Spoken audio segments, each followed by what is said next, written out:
The sun was setting behind the purple mountains when Jake Morrison heard the sound of massive wings beating in the evening air. He looked up from feeding his chickens and saw something that made his heart skip a beat.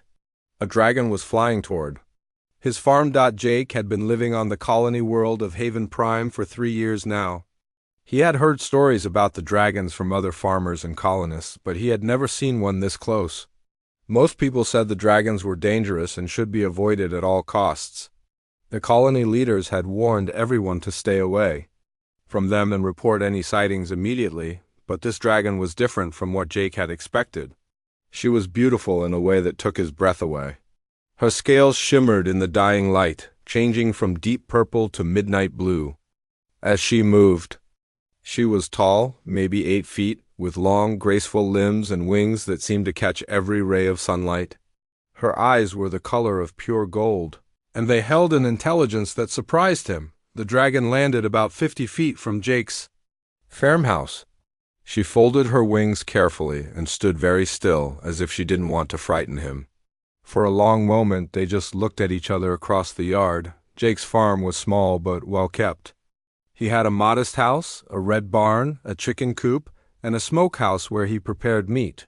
Behind everything was a field where he grew corn and vegetables.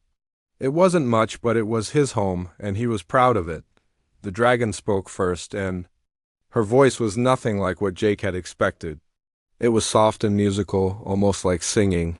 "Human farmer," she said, "I hope I have not frightened you. I mean no harm." Jake realized he was still holding the bucket of chicken feed. He set it down slowly, never taking his eyes off the dragon. "You didn't frighten me," he said, though that wasn't entirely true. "Can I help you with something?" The dragon tilted her head, studying him with those golden eyes. "I have traveled far today, and my hunger grows. I smell the scent of cooked meat from your smokehouse. It smells wonderful. I was wondering if you might have some leftover pork you could spare. I do not ask for much, just enough to fill my stomach." Jake was surprised by the request. He had expected the dragon to demand food or threaten him, but she was asking politely, almost humbly. There was something in her voice that sounded tired, maybe even desperate. "Sure thing," Jake said. "I smoked a whole pig yesterday. Got plenty left over." He started walking toward the smokehouse, then stopped. "You can wait here if you want. I'll be right back." The dragon bowed her head slightly. "Thank you, human farmer. Your kindness is unexpected." Jake went into the smokehouse and cut off a generous portion of smoked pork. He wrapped it in clean cloth and carried it back to where the dragon waited. She hadn't moved from her spot, and her posture was still careful and respectful. "Here you go," Jake said, offering the wrapped meat. "It's good pork. Raised the pig myself." The dragon accepted the food with both hands, handling it as gently as if it were made of glass. "You show kindness to a stranger," she said. "This is unusual for your kind. Most humans I have encountered fear me or try to drive me away." Jake shrugged. "You asked nicely. Seemed like the right thing to do." The dragon unwrapped the pork and ate it slowly, savoring each bite.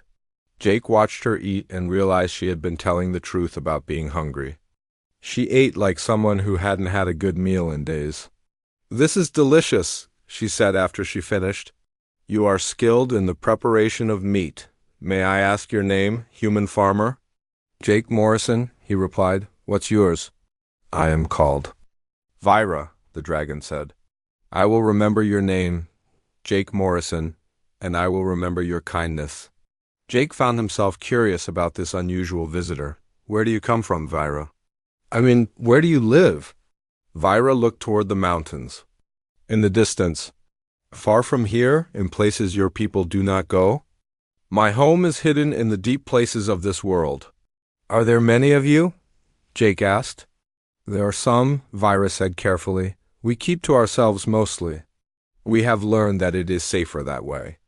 Jake sensed there was more to her story, but he didn't want to pry. Instead, he asked, "Would you like some water? You look like you've been flying for a while."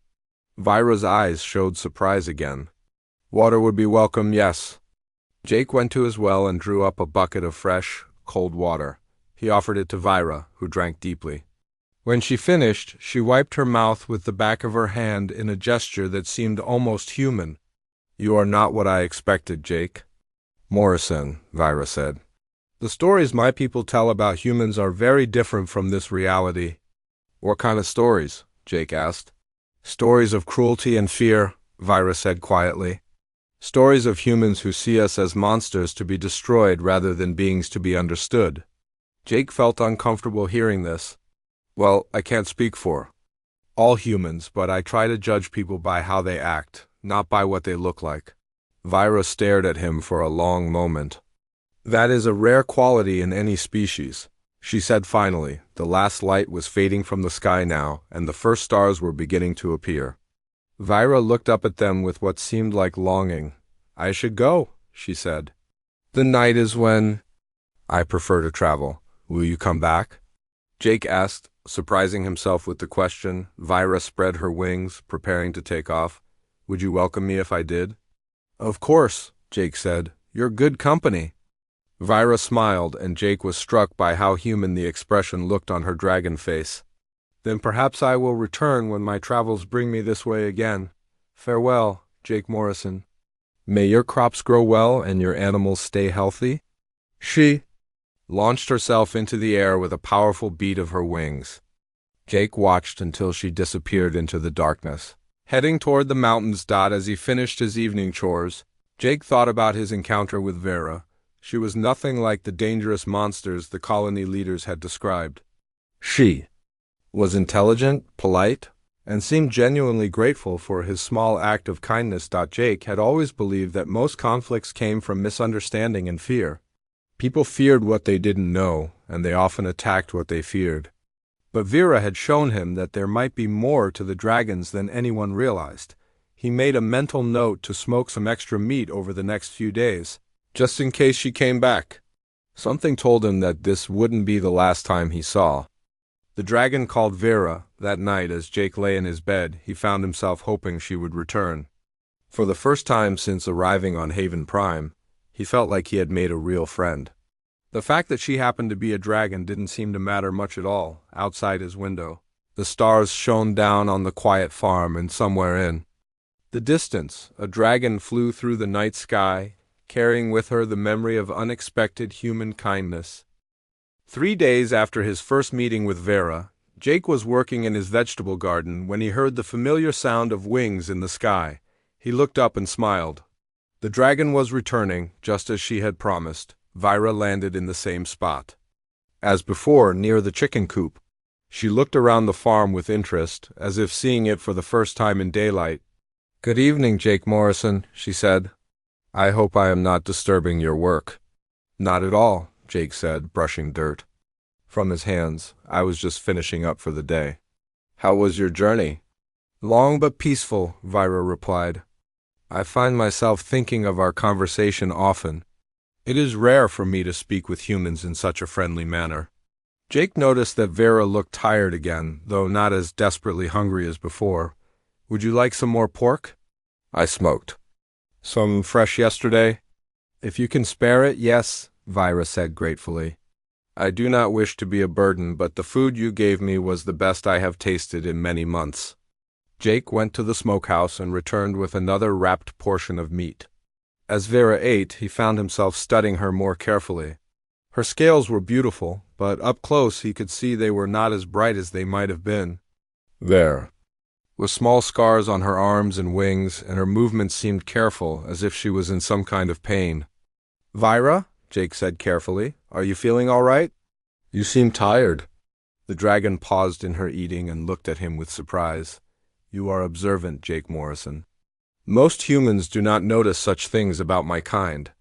"I notice when my animals are sick or hurt," Jake said. "Same instinct, I guess." Vira finished her meal and set the cloth aside. "I am not sick, exactly, but I am not well either." "None of my people are truly well anymore. What do you mean?" Jake asked. Vera was quiet for a moment, as if deciding how much to tell him. "My people face challenges that are difficult to explain. We are not the same as we once were." Jake wanted to ask more questions, but he could see that Vira was uncomfortable with the topic. Instead, he offered her water from his well, which she accepted gratefully. Tell me about your farm, Vira said, clearly wanting to change the subject. How long have you been here? 3 years, Jake replied. I came on one of the colony ships from Earth, always wanted to be a farmer, but land was too expensive back home. This world offered new opportunities. Do you miss your home world? Vira asked. Jake thought about it. Sometimes. I miss my family.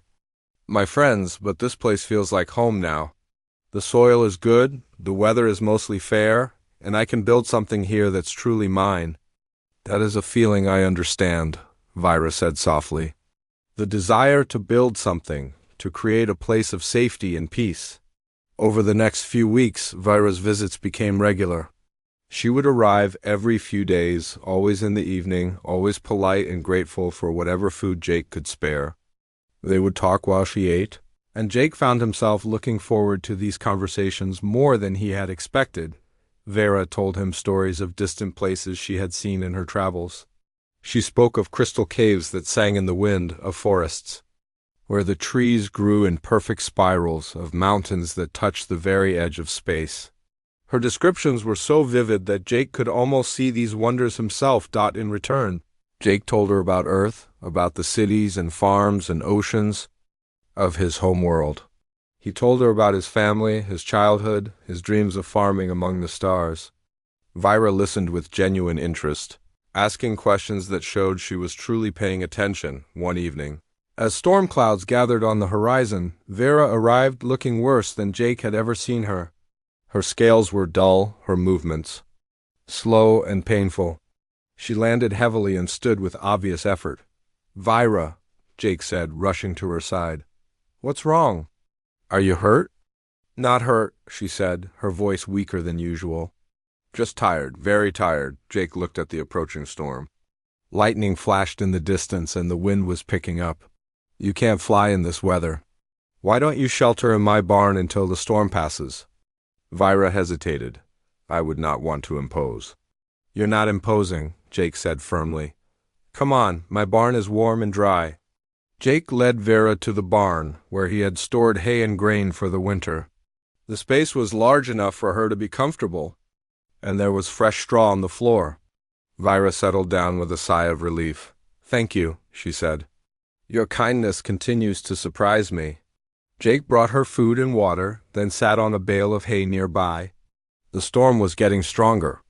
Outside, rain drumming on the roof and wind howling around the building. Vira, Jake said carefully, I can see that something is seriously wrong. You're getting weaker every time I see you. Is there anything I can do to help? For a long moment, Vera didn't respond. She stared at the barn wall, lost in thought.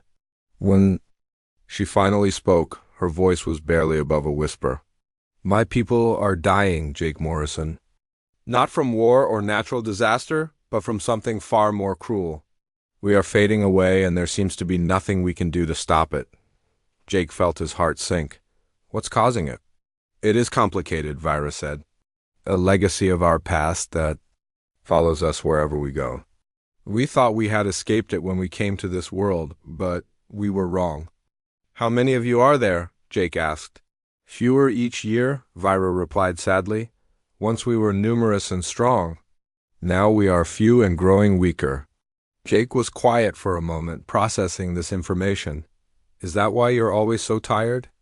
Why you look like you're in pain? Vira nodded. The condition affects each of us differently, but none of us are spared. I'm still young and strong compared to many of my people, but even I feel the weight of it. There has to be something that can be done, Jake said. Some kind of medicine or treatment? Vira looked at him with those golden eyes, and Jake saw something there that broke his heart. It was hope mixed with desperate fear. Perhaps, she said quietly, but such help would require trust between our kinds. And trust is something that has been broken between humans and dragons. What do you mean? Jake asked. Vira was quiet for a long time, listening to the storm rage outside. When she spoke again, her voice was filled with pain that had nothing to do with physical ailments. 3 years ago, when your people first arrived on this world, my leaders sent representatives to meet with your colony leaders. We hope to establish peaceful relations, perhaps even cooperation. We offered to share our knowledge of this world to help your people settle safely. What happened? Jake asked, though he was starting to fear the answer. Your leaders saw only our size, our appearance, our differences. They declared us a threat and ordered us to leave the lands we had called home for generations. When we tried to explain our peaceful intentions, they sent soldiers to drive us away. Jake felt sick. I'm sorry, I had no idea. How could you? Vera said, your people were told we were dangerous savages who threatened your colony. The truth was considered too complicated for common knowledge. But you're not dangerous, Jake said. You're one of the gentlest people I've ever met. You see me as an individual, Vera replied. Most humans see only a monster. They sat in silence for a while, listening to the storm. Jake thought about everything Vera had told him, about her people's suffering and the broken trust between their species.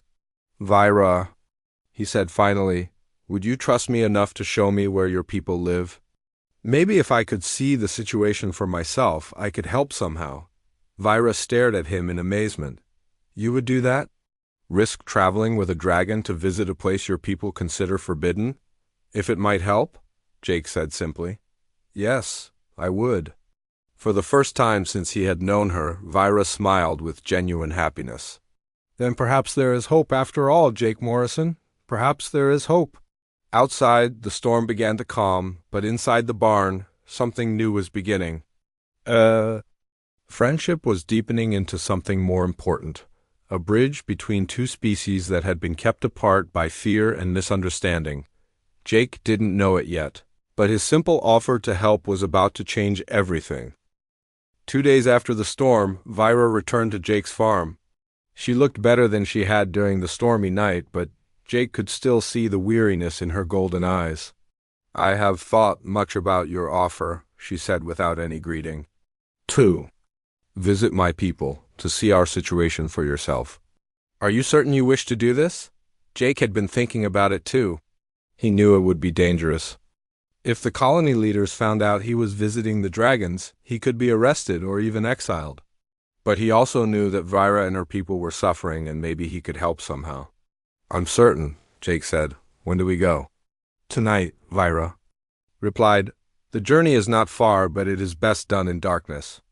My people are nervous around humans, and it will be easier if we arrive when most of them are resting.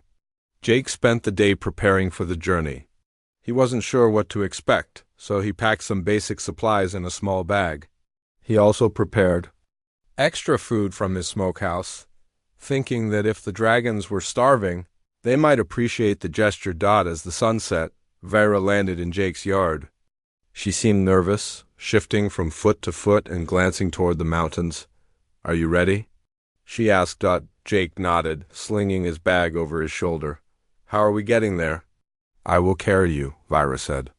It is the fastest way, and we will avoid the paths that human patrols use. Jake had never flown before, and the thought of being carried by a dragon was both exciting and terrifying. Vira seemed to sense his nervousness. Do not worry, she said gently. I have carried passengers before. You will be safe. Vera knelt down and showed Jake how to hold on to the harness she wore around her chest. The leather was worn smooth from years of use, and it felt strong and secure in his hands. Hold tight, Vira said, but do not be afraid. Try to enjoy the experience.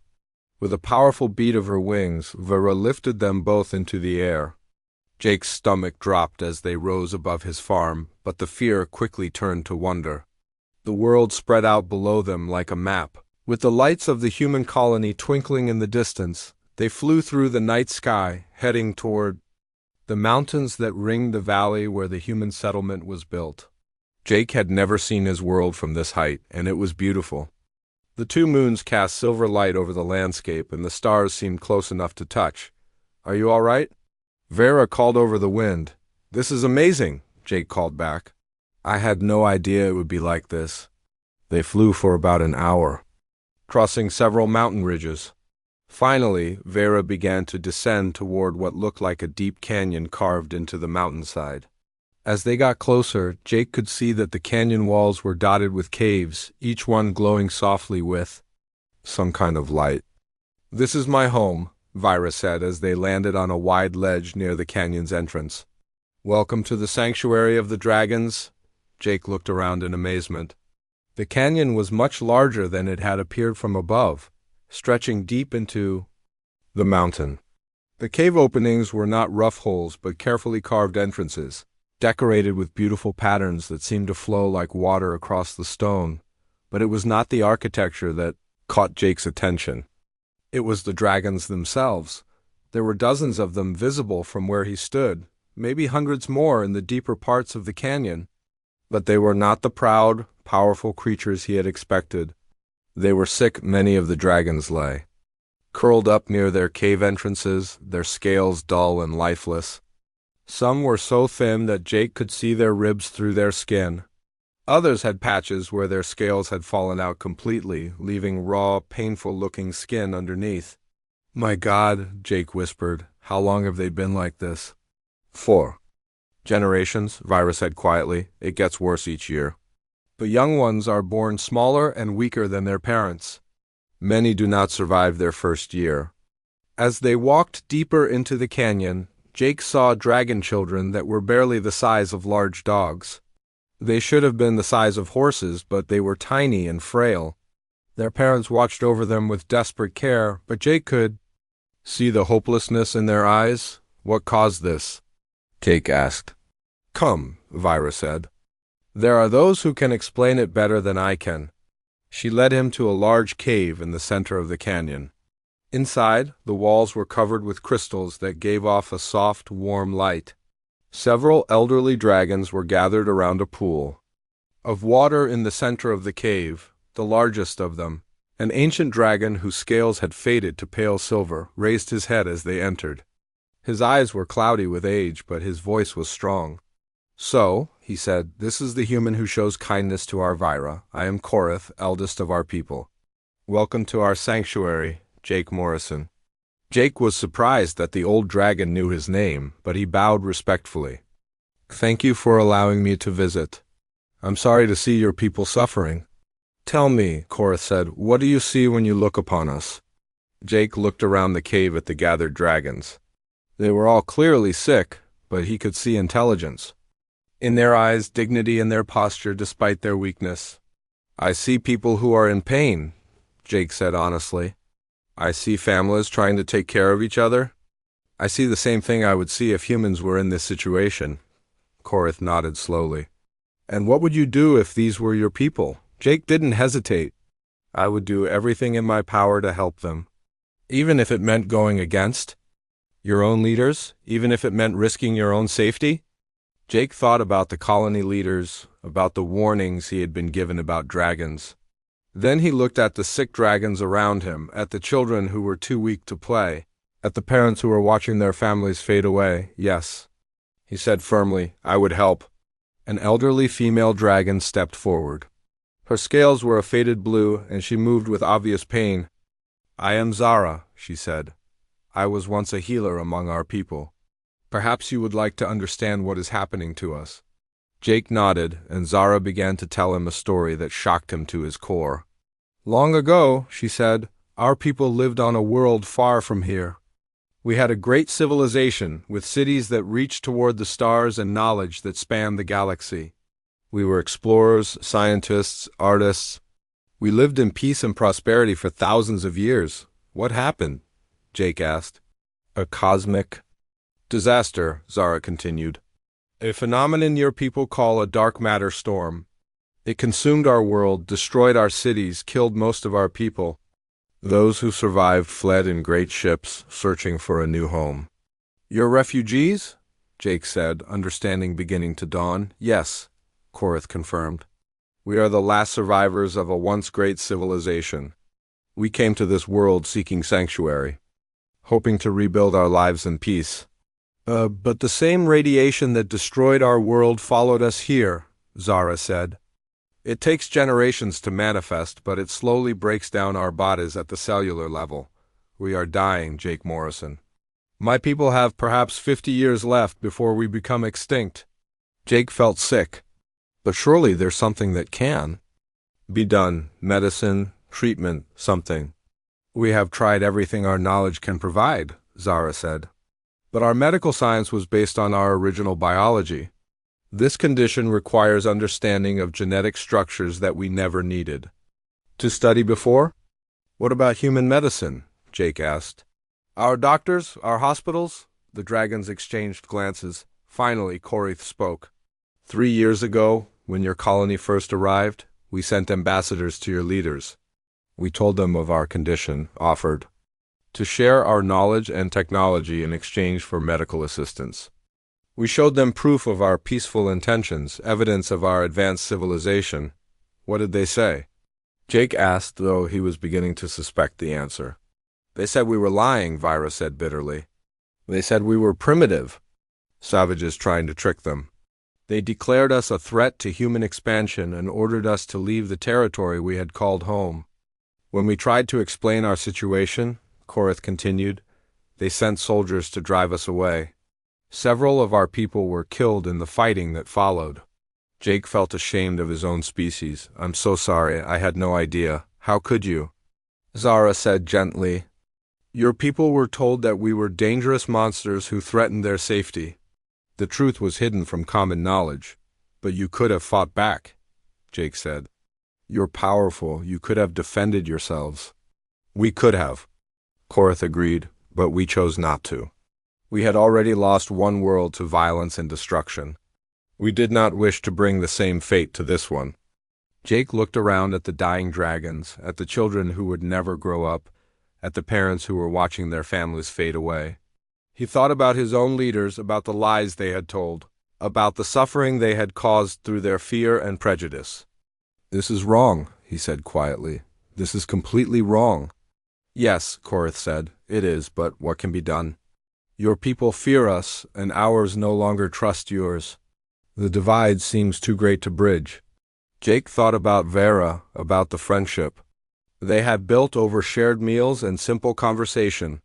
He thought about the kindness she had shown him, the gratitude she had expressed for basic human decency. Maybe it's not too great, he said slowly. Maybe it just needs the right person to start building that bridge. Korith studied him with those ancient, cloudy eyes. What are you thinking, young human? After seeing the terrible condition of the dragons, Jake spent the rest of the night in the sanctuary.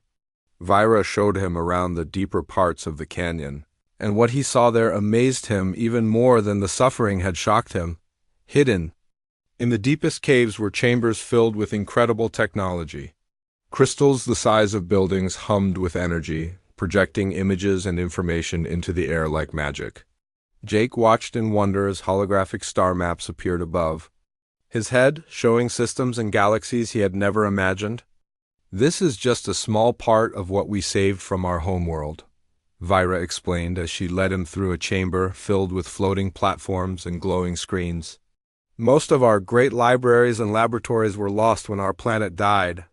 Jake stopped in front of a crystal that was showing what looked like mathematical formulas, but they were unlike anything he had learned in school. The symbols seemed to move and change, solving complex problems in real time. What is this? He asked. Medical research, said Zara, who had been following them quietly. We have been trying to understand the radiation sickness that affects us. These crystals can model biological systems and test theoretical treatments. But without proper samples and equipment, we can only theorize, added another dragon Jake hadn't met before. She was younger than Zara but older than Vera, with deep green scales that had patches of gray where the sickness was affecting her. This is Nira, Vira said. She was one of our best scientists before the condition became too severe for her to work regularly. Nira moved slowly to one of the crystal displays and touched its surface. The image changed to show what looked like a strand of DNA, but it was far more complex than anything Jake had seen in his basic biology classes. This is our genetic structure, Nira explained. The radiation from our destroyed homeworld damaged it in ways we are still trying to understand. Each generation, the damage gets worse. Our children are born weaker and smaller than we were. Jake studied the image, trying to understand what he was seeing. How is this different from human genetics? Nira touched the crystal again, and a second DNA strand appeared next to the first one. This one looks simpler but more stable. This is human genetic structure, based on scans we took of your people 3 years ago, she said. Your species has natural resistance to many forms of radiation. You also have medical technology that we do not fully understand. What kind of medical technology? Jake asked. Gene therapy, Nira said. The ability to repair damaged genetic material. Our ambassadors saw evidence of this in your colony's medical facilities, but your leaders refused to share the information. Jake felt anger building in his chest. His people had the ability to help the dragons, but their leaders had chosen to let them die instead. Can you show me what your ambassadors found? He asked. Vira led him to another crystal, this one larger than the others. When she activated it, Jake found himself looking at detailed images of the human colony's medical center. How did you get these? Jake asked. Our ambassadors were invited to tour your facilities, Korath said, appearing behind them. Your leaders wanted to show them how advanced human civilization was. They thought it would intimidate us into leaving peacefully. The images showed equipment and laboratories that Jake recognized from his few visits to the medical center.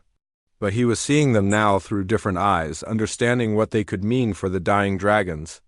This device, Nira said, pointing to a complex machine in one of the images, is a genetic sequencer. It can map DNA structure in incredible detail. With access to this technology, we could understand exactly how the radiation damaged our genes.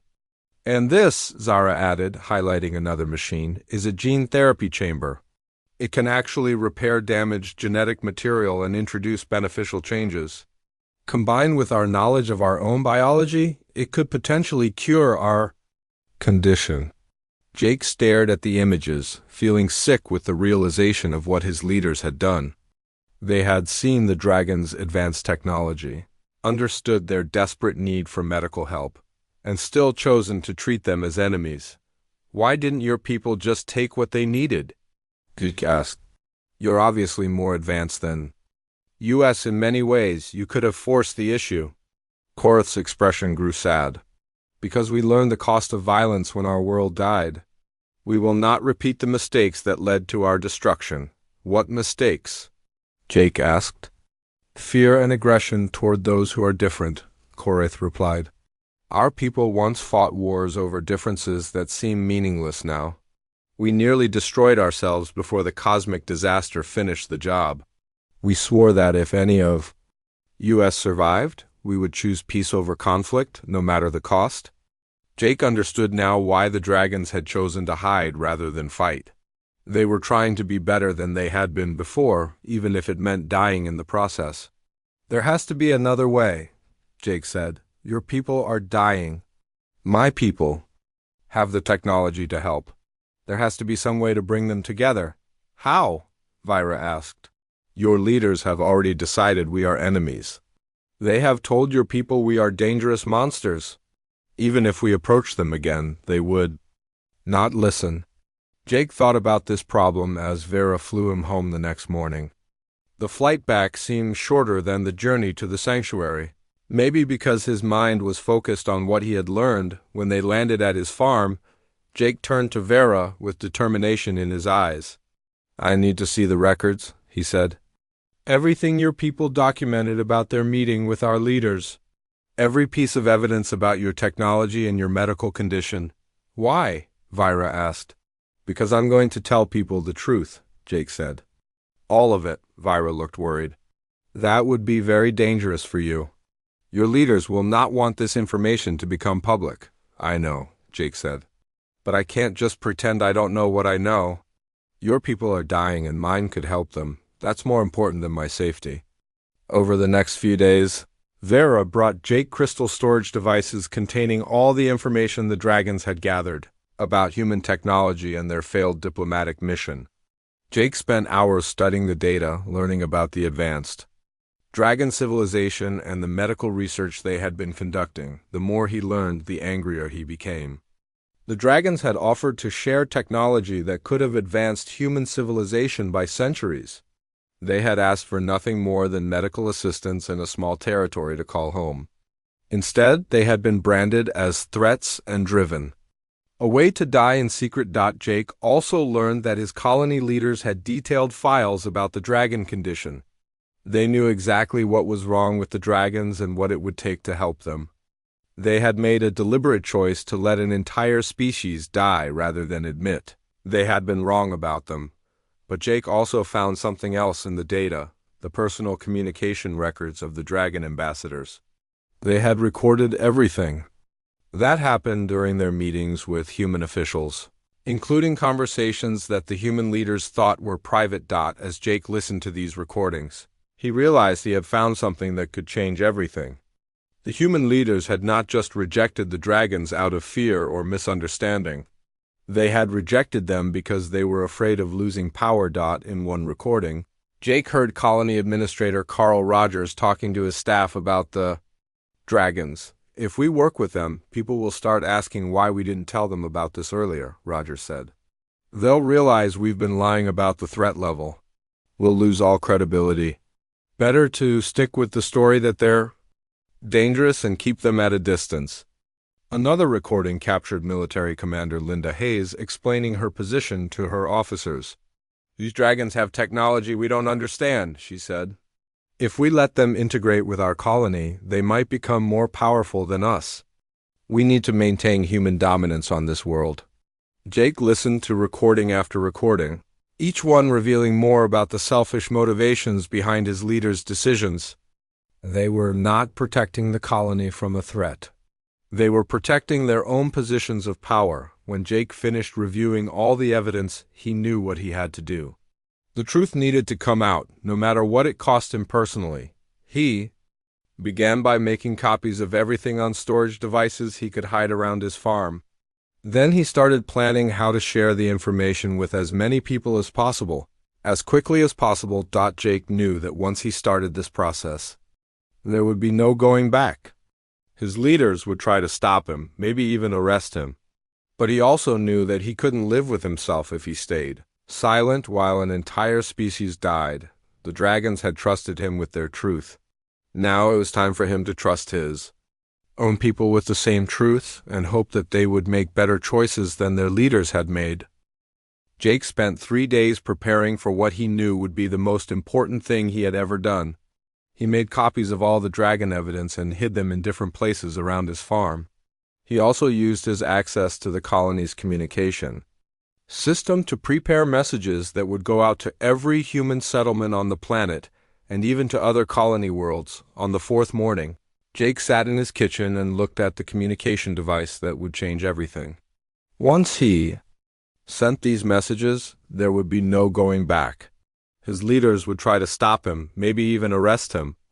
But he thought about Vera, about the dying dragons, about the children who would never grow up, and he knew he had no choice. He activated the device and began broadcasting. "My name is Jake Morrison," he said, "and I am a farmer in the New Haven colony. I am about to tell you something that will shock you, but I need you to listen to everything before you decide what to believe." For the next hour, Jake told the entire story. He played the recordings of the dragon ambassadors, showed the images of their advanced technology, and revealed the medical research that proved they could be saved. He also played the secret recordings of colony leaders admitting they had lied about the dragons to protect their own power. "The dragons are not our enemies," Jake said as he finished his broadcast. "They are refugees from a destroyed world, dying from radiation poisoning that our medical technology could cure. They offered us friendship, knowledge, and cooperation. Our leaders chose fear and lies instead." Jake turned off the communication device and waited. He didn't have to wait long. Within an hour, military vehicles were driving up to his farm. Colony Administrator Carl Rogers and Military Commander Linda Hayes got out of the lead vehicle, along with 6 armed soldiers. "Here's Jake Morrison," Rogers announced. "You are under arrest for treason, spreading false information, and endangering colony security." "Everything I said was true," Jake replied calmly, "and everyone on this planet now knows it." Hayes stepped forward, her face red with anger. "You have no idea what you've done. You've put this entire colony at risk. The only thing at risk is your careers, Jake said. People deserve to know the truth. As the soldiers moved to arrest him, something unexpected happened. Vehicles began arriving from town, lots of vehicles. Jake's neighbors, other farmers, colonists from the main settlement. They came armed with the evidence Jake had broadcast, demanding answers from their leaders. "Is it true?" shouted Betty Clark, who ran the general store in town. "Did you really let an entire species die to cover up your mistakes? Are there really dragons with medical technology that could help us?" called out Dr. Sam Peterson, the colony's head physician. "Because if there are, I want to meet them immediately," Rogers tried to maintain control. "These are all lies spread by this traitor. The dragons are dangerous savages who threaten our way of life." "Then explain these recordings," said Pete Williams, holding up a communication device. "Explain why we can hear your voice planning to hide the truth from us." The crowd grew larger and angrier as more people arrived. Many had listened to Jake's broadcast and brought their own copies of the evidence. Rogers and Hayes found themselves surrounded by hundreds of colonists demanding answers. In the middle of the chaos, Jake heard a familiar sound, wings beating in the air above them. He looked up and smiled. Vira descended from the sky, landing carefully away from the crowd, but close enough to be seen clearly. The colonists fell silent, staring at the dragon they had been told was a monster. "I am Vera," she said in her musical voice. "I am the dragon who has been visiting Farmer Jake Morrison. I come in peace, seeking only to help my people and yours understand each other." Hayes reached for her weapon, but Dr. Peterson stepped in front of her. "Stop," he said firmly. "I want to hear what she has to say." Vira looked around at the gathered humans, many of whom seemed frightened but curious rather than hostile. "My people are dying," she said simply. "We have been dying for generations from a sickness we cannot cure ourselves. We came to your leaders 3 years ago asking for help, offering to share our knowledge in return. We were refused and branded as enemies." "That's not true," Rogers protested, but his voice lacked conviction. "Then explain this," said Dr. Peterson, activating his own communication device. The recording of Rogers planning to hide the truth played. Clearly for everyone to hear, the crowd turned ugly. Shouts of anger filled the air as people realized the extent of their leader's deception. Some called for Rogers and Hayes to be removed from office immediately. "Wait," Jake called out, climbing onto the back of his truck so everyone could see him. "Getting angry won't help anyone. We need to focus on what we can do now." The crowd quieted down to listen. "Dr. Peterson," Jake said, "would you be willing to visit the Dragon Sanctuary and see their medical situation for yourself?" "Absolutely," Peterson replied immediately. "If what you've shown us is true, we have an obligation to help."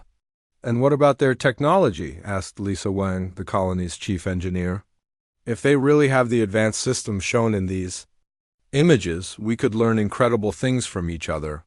Vira stepped forward. "My people would welcome human doctors and scientists to our sanctuary. We have always hoped for cooperation between our species." Over the next few hours, the situation completely changed. Rogers and Hayes were removed from their positions and placed under arrest for criminal deception. Dr. Peterson organized a medical team to visit the Dragon Sanctuary immediately. Engineer Wang put together a technical team to study dragon technology, but Jake noticed the most important change was in the people themselves. As they talked with Vira, their fear disappeared. They saw what Jake had seen from the beginning. Not a monster, but a person who needed help. 3 days later, Jake stood on the same spot where he had first met Vera, but now the scene was completely different. Human vehicles moved back and forth between the colony and the Dragon Sanctuary, carrying medical supplies and technical equipment. Dr. Peterson had set up a field hospital in the canyon, where human and dragon doctors worked together to understand and treat the radiation sickness. The first breakthrough came within a week. Dr. Peterson's team, working with dragon scientists, identified the specific genetic damage caused by the radiation. Within a month, they had developed a treatment using human gene therapy technology guided by Dragon.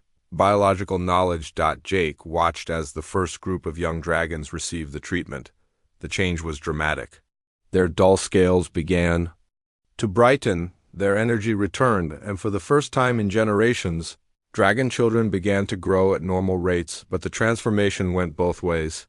Human scientists were amazed by dragon technology, learning new ways to understand energy, biology, and space travel. The dragons shared freely, just as they had promised 3 years earlier. "You know," Vera said, landing beside Jake as he watched the activity in the canyon, "when I first asked you for leftover pork, I never imagined it would lead to this." Jake laughed.